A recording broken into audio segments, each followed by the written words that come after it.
Last week in episode 132, we talked about the 5 best things I did for myself in 2023. And today we're going to be talking about the 5 best things that I did in my business. And there is so much crossover. And I talk about this all the time. There was just so much crossover for the things that I was doing for myself and for my business and myself, because I really am a firm believer that once you start doing things for you and working on you, your business improves, your business grows. When you stop investing in yourself, you stop investing in your own self-development, your personal development, then your business slows down. It's really hard for your business to grow if you're not growing yourself as a person. It's, they talk about having kids being like the best teacher, the best lesson giver in your life. Your second best is running your own business. I swear by that, because that's where we learn so much. We learn so much and we grow so much. And that's why I had so much trouble kind of deciphering the two lists for you over the last 2 episodes. But this is episode 133, and I'm talking about the 5 best things I did for my business in 2023. Now, with this comes some confession. With this list comes some confession, and that kicks off straight away with number 1. So this year I was a lot more hands off with my team. And it took a little bit of getting used to for them. And I know it was frustrating for them, especially in the early days, because they may have needed me more and I just wasn't there. And that was very strategic, because a lot of the time and for a lot of the years, I haven't been practicing what I preach. I have been guilty of micromanaging. I've been very guilty of stepping in and rescuing. And I just haven't been empowering them to take into their own hands their roles, their responsibilities, and be able to execute them fully. Now, in saying that, there have been a lot of learning that they have been doing that I've been doing alongside of them. So instead of stepping in and rescuing, I've said, hey, you can do this. And how about we meet on Monday at this time, first Monday of every month, and we'll do it together. There's been a lot of that going on, but there hasn't been a lot of, I'll just do it, which is how I did things a lot previous to this. So that's been one of the best things I've done for my business, because we're now in a position where they feel really good about their roles. They feel really good about what they're doing. And they also feel clearer. Can I say they also have really spent this year realizing what they like about their roles and what they don't like about their roles, what they're good at and what they're not good at. And so there's been a lot of movement in the business over the last couple of weeks, people asking, okay, is there any way that this can be taken off my plate and I can do this instead, and coming to me with solutions of ways in which they can better work in their own zones of genius, which I don't think they would have realized had I not stepped back and allowed them to figure that out for themselves. There's been a lot of sink or swim moments for my team this year, and yeah, tough stuff. But the payoff has meant that it's number 1 for my list of the 5 best things I've done in my business. And I would be interested to ask them if it would be part of their top 5 as well.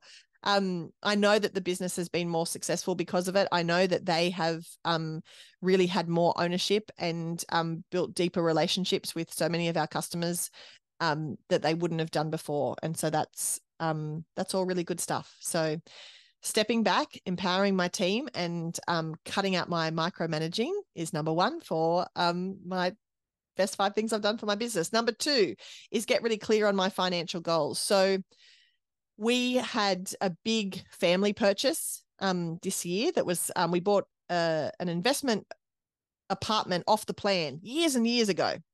And 2023 was always the year that it was going to be ready. But 2023 seems so far away.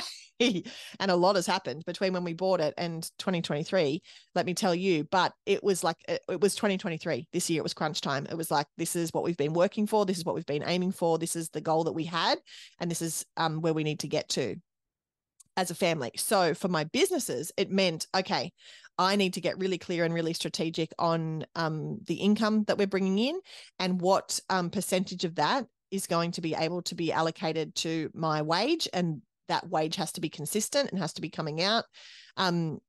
on a fortnightly basis, every fortnight, no matter what, because those goals are really linked to our own personal goals. And so getting really clear on all of that meant that I did not have time to make decisions based on learning experiences, which I think I do a lot of. And I go, well, you know, this year we'll just do it like this, and next year we'll do it better. And that is often what happens. But this year I just didn't have the luxury to like trial and error. If I was doing it, it had to be a success. And if I didn't think it could be a success, then we weren't going to do it. And so that's been a bit brutal. But what it has meant is that we've been really clear in the business how we're going to acquire customers, what our targets are, how we're going to get there. And we've all been working together as a team towards getting to those goals.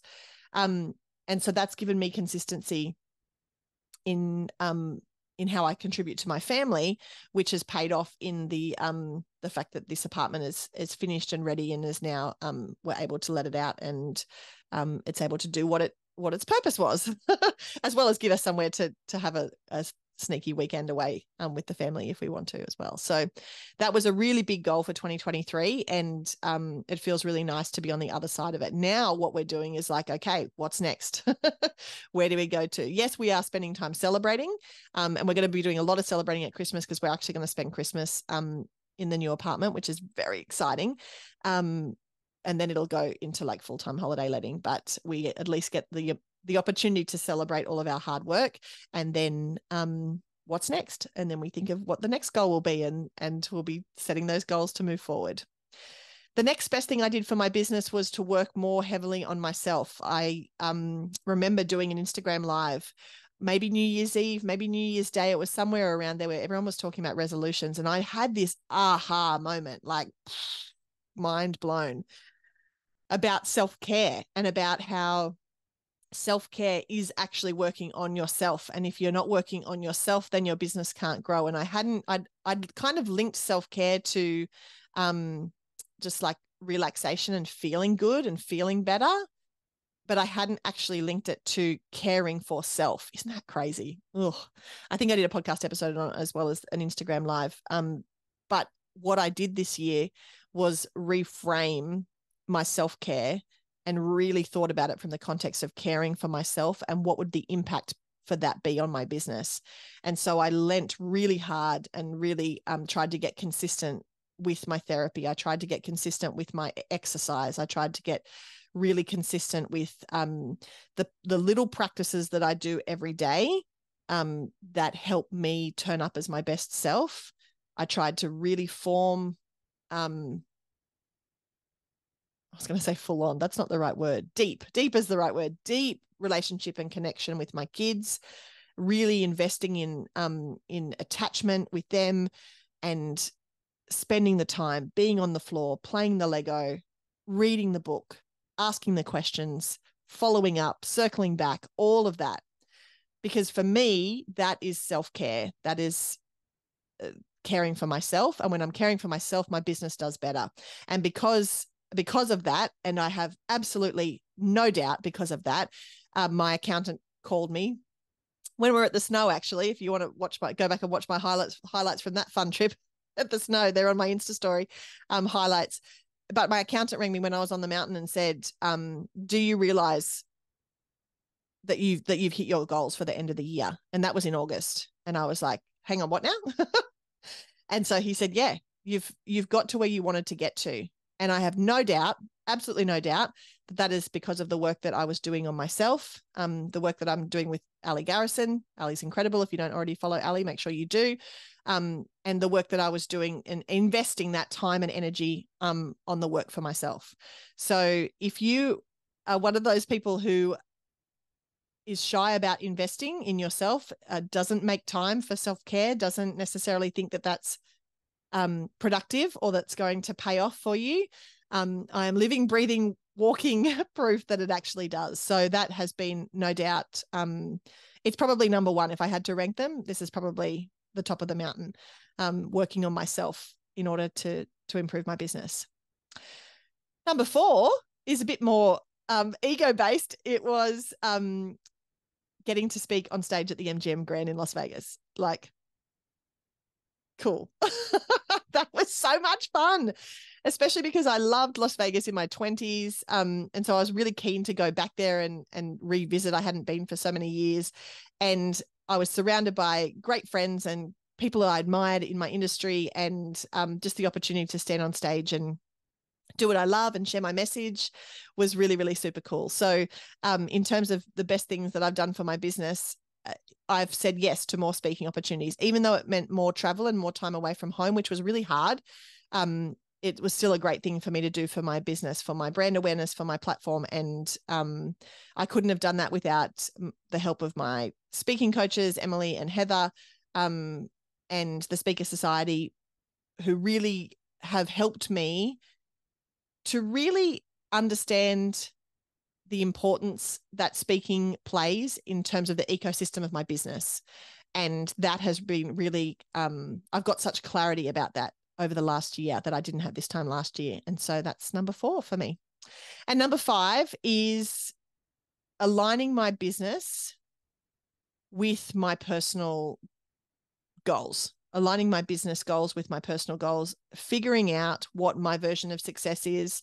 I talked a couple of episodes ago about how I had a reckoning when I turned 40 about the decisions I was making in my own version of success based on what I should be doing or what I actually wanted to do. This year, being 41, I was able to really lean into those choices that I wanted rather than what I thought I should be doing.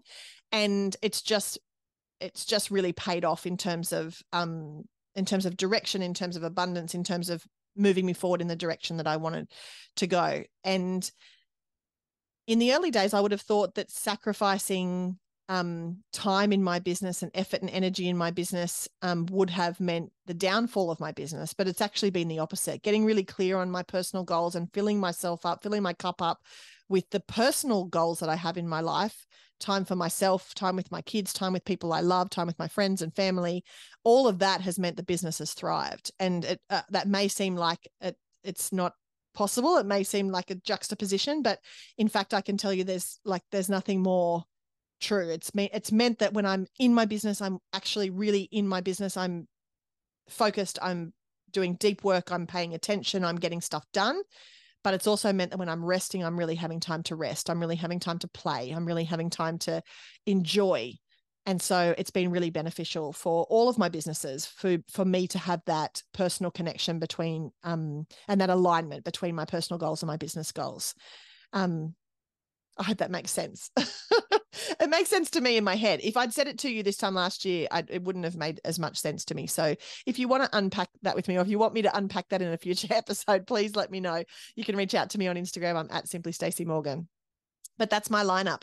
Empowering my team and stopping micromanaging, getting really clear on my financial goals, working on myself, my opportunities to speak both here in Australia and overseas, and aligning my business goals with my personal goals have been the 5 best things that I've done for my business in 2023.